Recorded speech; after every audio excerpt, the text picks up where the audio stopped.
ସମସ୍ତଙ୍କୁ ମୋର ସ୍ୱାଗତ। ଆଜି ଆମେ 41 କ୍ୱେଶ୍ଚନ୍ ଠାରୁ ଡିସ୍କସନ୍ କରିବା। ନିମ୍ନଲିଖିତ ମଧ୍ୟରୁ କାହାକୁ ଶିଖେଇଥିବା ବ୍ୟବହାର ସମାଧାନ କରାଯାଇପାରିବ ନାହିଁ? ଶବ୍ଦ ଜ୍ଞାନାର୍ଜନ, କବିତା ମନେ ପକାଇବା, ଟାଇପ୍ ମେସିନରେ କାର୍ଯ୍ୟ କରିବା, ପକ୍ଷୀମାନଙ୍କ ଦ୍ୱାରା ବସା ବାନ୍ଧିବା। ଶବ୍ଦ ଜ୍ଞାନାର୍ଜନ ତ ଏଇଟା କରିହେବ, କବିତା ମନେ ପକାଇବା ବି ହେବ, ଟାଇପ୍ ମେସିନରେ କାର୍ଯ୍ୟ କରିବା ବି ହେବ। ତ ଏଇଥିରେ ଅପସନ୍ ନମ୍ବର ଡି ହେଇଯିବ ରାଇଟ୍ ଆନ୍ସର୍। ପକ୍ଷୀମାନଙ୍କ ଦ୍ୱାରା ବସା ବାନ୍ଧିବା ଏଠି କରାଯାଇପାରିବ ନାହିଁ ବୋଲି ଲେଖା ହେଇଛି, ହେଲା ଧ୍ୟାନ ଦେବାର ଅଛି, ନାହିଁ ଜାଗାରେ ଆମକୁ ଧ୍ୟାନ ଦେବାର ଅଛି। Next question 42। ଅଧିଗମର ବିଭିନ୍ନ ସିଦ୍ଧାନ୍ତ ବ୍ୟାଖ୍ୟା କରାଯାଏ। ଅଧିଗମର ବିଭିନ୍ନ ସିଦ୍ଧାନ୍ତ କେଉଁଠିରେ ବ୍ୟାଖ୍ୟା କରାଯାଏ? ଅଧିଗମର ତଥ୍ୟାତ୍ମକ ରୂପରେ କେଉଁ ପ୍ରକାର ବ୍ୟାଖ୍ୟା କରାଯାଇପାରିବ? ବ୍ୟକ୍ତି କିପରି ଶିଖେ ତଥା କ'ଣ ଶିଖୁଛି? କେଉଁ ପ୍ରକାର ବିଦ୍ୟାର୍ଥୀ ବ୍ୟକ୍ତିତ୍ୱ ଶିଖିବାରେ ସହାୟକ ହୋଇଥାଏ? ବୁଦ୍ଧି ଅଧିଗମରେ କେଉଁ ପ୍ରକାର ଯୋଗଦାନ ଦିଏ? ତ ଏହାର କରେକ୍ଟ ଆନ୍ସର୍ ହେଇଯିବ ଅପସନ୍ ନମ୍ବର ଏ।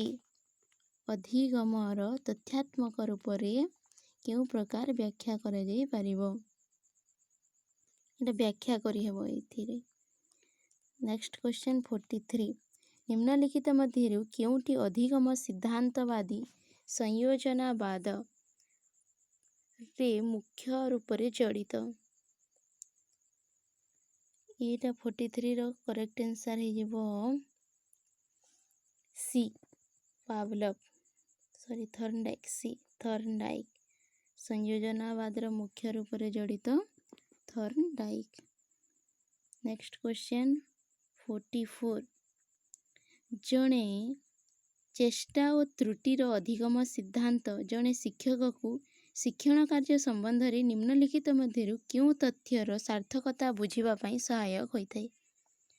ଚେଷ୍ଟା ଓ ତ୍ରୁଟିର ଅଧିଗମ ସିଦ୍ଧାନ୍ତ ପାଇଁ କ'ଣ ସହାୟକ ହେଇଥାଏ? 44ର ପ୍ରେରକ ଉଦ୍ଦୀପକ ଏ ବି ଦୁଇଟି ଯାକ ଉପରୋକ୍ତ ମଧ୍ୟରୁ କେଉଁଟି ନୁହେଁ? ଏହାର କରେକ୍ଟ ଆନ୍ସର୍ ହେଇଯିବ ଅପସନ୍ ନମ୍ବର ସି। ଏ ବି ଦୁଇଟି ଯାକ ପ୍ରେରକ ଆଉ ଉଦ୍ଦୀପକ ଦୁଇଟା ସହାୟକ ହେଇଥାଏ।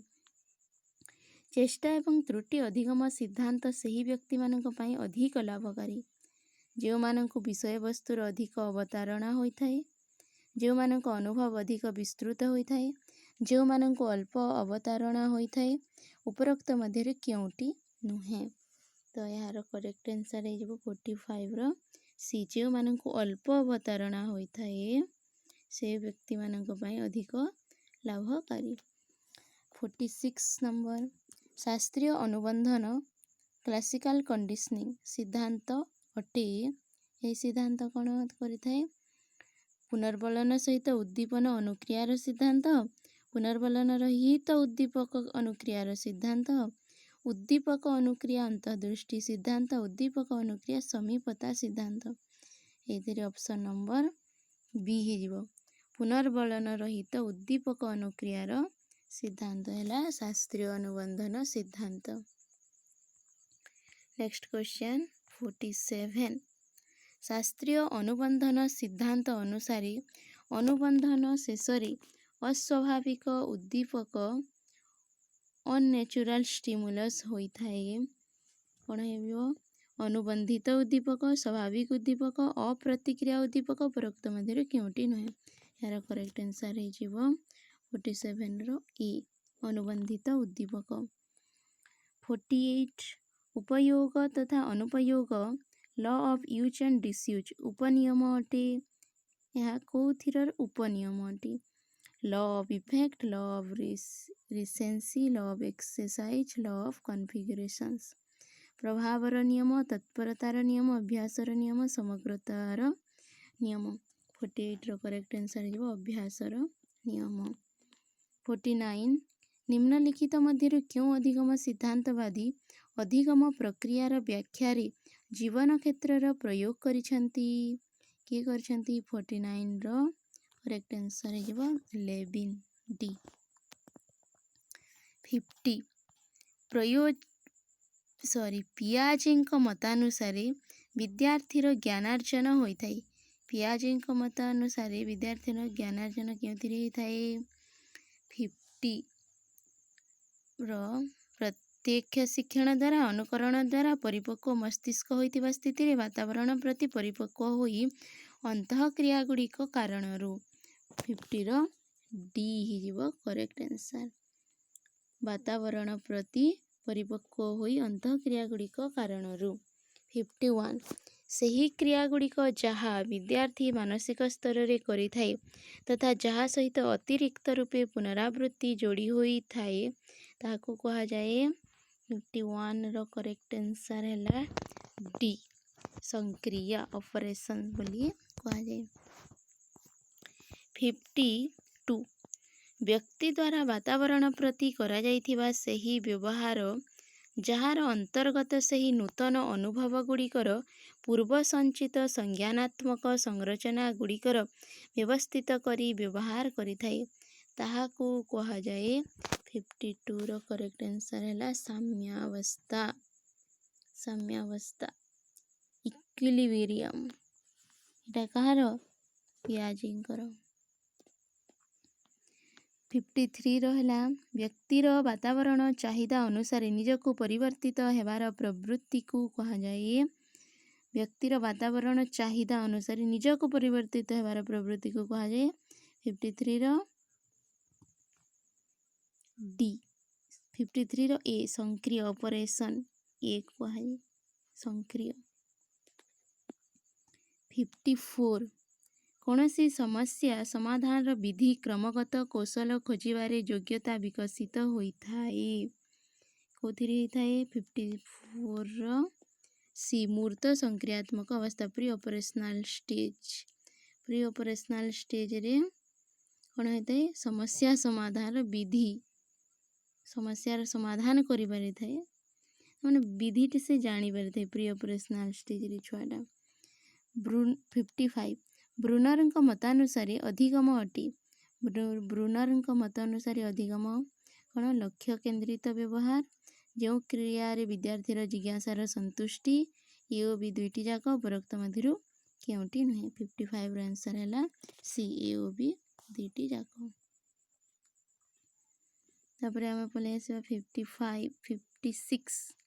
56 सामाजिक अधिगमर सर्वाधिक आधारभूत तथा सार्थक पक्ष होता है उद्दीपक प्रतिक्रिया संबंध अनुबद्ध अनुक्रिया सिद्धांत अंतःदृष्टि सिद्धांत दृढ़ीकरणर सिद्धांत यार ऑप्शन नंबर डी दृढ़ीकरणर सिद्धांत। 57 सामाजिक अधिगम प्रभावित होता है। सामाजिक अधिगम कौथिरे प्रभावित होता है प्रतिमानर उद्दीपक गुण गुड़िकरू प्रतिमान द्वारा प्रस्तुत व्यवहार प्रकारु प्रतिमानर व्यवहार परिणाम गुड़िकरू उपरोक्त समस्तरू 57 रो करेक्ट आंसर डी उपरोक्त समस्तरू। नेक्स्ट 58 निम्नलिखित मध्यरु क्यों अधिगमवादी गुप्त अधिगम लेटेंट लर्निंग रो प्रत्यय प्रस्तुत करथिले लेटेंट लर्निंग किए देथिले 58 रो करेक्ट आंसर है टॉलमैन लेटेंट लर्निंग विषय कहिथिले।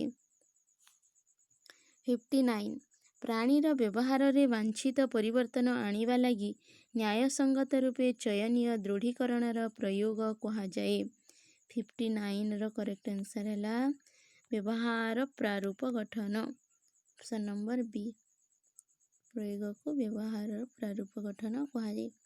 तापर देखिबा 60 नंबर क्रिया प्रसूत सही प्रतिक्रिया अटे जहाँ उद्भासित होता है कौन सी विशेष उद्दीपक दृढ़ीकरण द्वारा कौन सी उद्दीपन द्वारा प्रस्फुटित होता है बिना कौन सी चेष्टा द्वारा ए ओ बी उभय उपरोक्त मध्यरु क्योंटी नुहे 60 रो करेक्ट आंसर है ए उद्भासित होता है कौन सी विशेष उद्दीपक दृढ़ीकरण द्वारा। नेक्स्ट 61 अधिगम स्थानांतरण सही मानक पई महत्वपूर्ण विषय अटे जहार संबंध अछि पाठ्यक्रम निर्माण रे शिक्षार उद्देश्य निर्धारण रे ଅନୁଦେଶନ ବିଧିରେ ଏ ବି ଓ ସି ତିନିଟି ଯାକରେ 61ର ଡି ହେଇଯିବ। ତିନିଟି ଯାକରେ महत्वपूर्ण विषय अच्छी।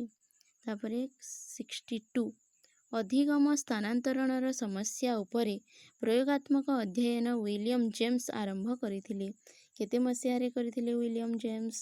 62 रो करेक्ट आंसर है बी 1890 मसिया रे 1890 मसिया रे।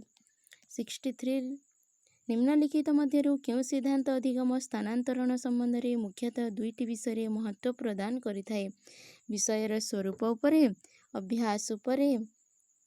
ऑप्शन कोटा है मानसिक संकाश सिद्धांत, समान तत्व सिद्धांत, सामान्यकरण सिद्धांत, आदर्श प्रक्रिया सिद्धांत। 63 रो ऑप्शन नंबर बी समान तत्व सिद्धांत। आज एतिकी समस्त को मोर धन्यवाद। नमस्कार।